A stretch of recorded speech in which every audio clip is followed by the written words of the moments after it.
Cloud Imperium has passed the $300 million mark. How dare you? A game that is not even finished and has already taken so much money. Guys, I am A.S.Drake and I'm tired of reading, seeing and hearing this crap all the time. So I'm going to say a few words about it. I briefly clarify what is purchased when buying in the Pledge Store.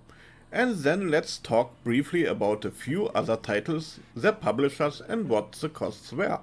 At this point, if you like the video, subscribe to my channel. Let's get to the first point. What do I buy in the Pledge Store? A game in development for €48.73. In total there is a game and a starter ship, based on the VAT in Germany. You don't pay more for the game Star Citizen. This is the minimal amount you pay to play Star Citizen, since you need a starter package. Now the joke comes to the point. Even if you, let's say you get the Cutlass Black package, what costs €124.53, you basically still paid the aforementioned €48.73 for the game. I can already hear the first who say, what kind of crap is he talking? So please listen to me. Perhaps you will understand my point of view then better. Star Citizen is a crowdfunding project, which does mean that not as usual one or a group of elite investors funds this project. But in our case, when I got to the website, I see 2,750,661 investors. With the difference that we don't, like banks and big board members, are interested in tenfold increase of our investment sum, we are interested in the games itself.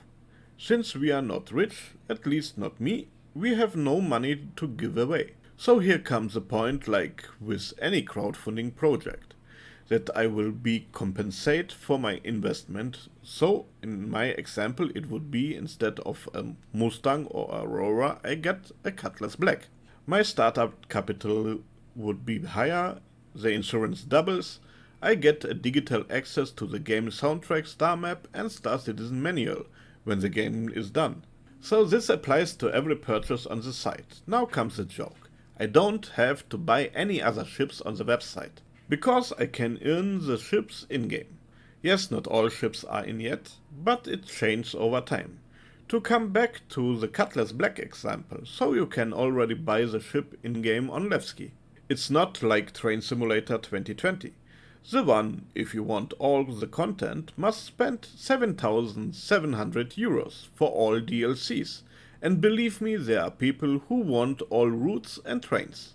Now comes the point where the people get upset. That Star Citizen and Squadron 42, we don't want to forget that this is about developing of two games, a multiplayer and a single player game, have raised over $300 million for the development. Let's take a look at a few publishers and their titles. I know they don't like it if you look in their cards. However, nowadays it's easier than before thanks to the internet to get the information. In fact, I only found one title that was before 2000s. Maybe I could have found more, but the list is enough for me. The sums consist of development costs, marketing and everything else. Because everything has to be financed from our investment.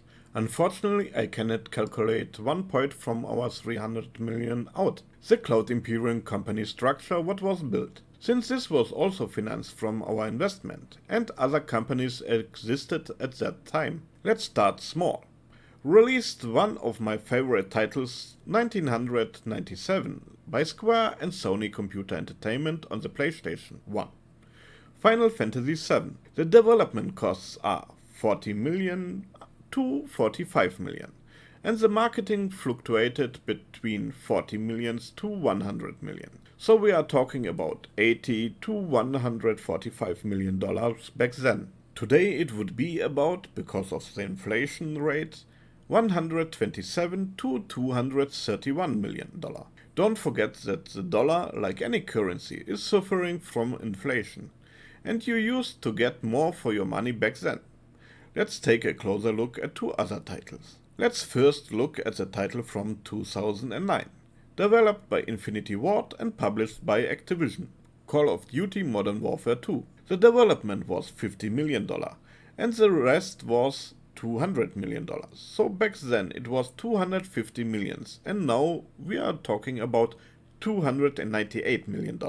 Last but not least, if you look at the successful title of Rockstar Games, say GTA 5 from 2013, we find 137 million development costs and 128 million marketing, which means to us a total of $265 million, and today is around $291 million.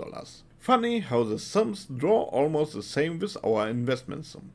Before anyone says, but Cloud Imperium still has investment sums of other to be added. Yes, there are investors next to us, but none who have something to say because of his investment. And Zeus cannot force a quick finish games released as are currently common. As a quick note, Activision advertised Destiny as the most expensive game ever with around $500 million. In the meantime, it was leaked that Bungie's development costs were only $140 million, and the rest were marketing and everything else from Activision. You find out a lot if you search, but as I said, most publishers don't talk about it. If Star Citizen were developed as usual, we probably wouldn't have heard about it until the game was close to a beta release, except maybe marginal notes. I'm tired of seeing hater articles or videos every time. How do you feel about it? Otherwise, as I said, if you like this video, subscribe to my channel. Until next time, A.S.Drake.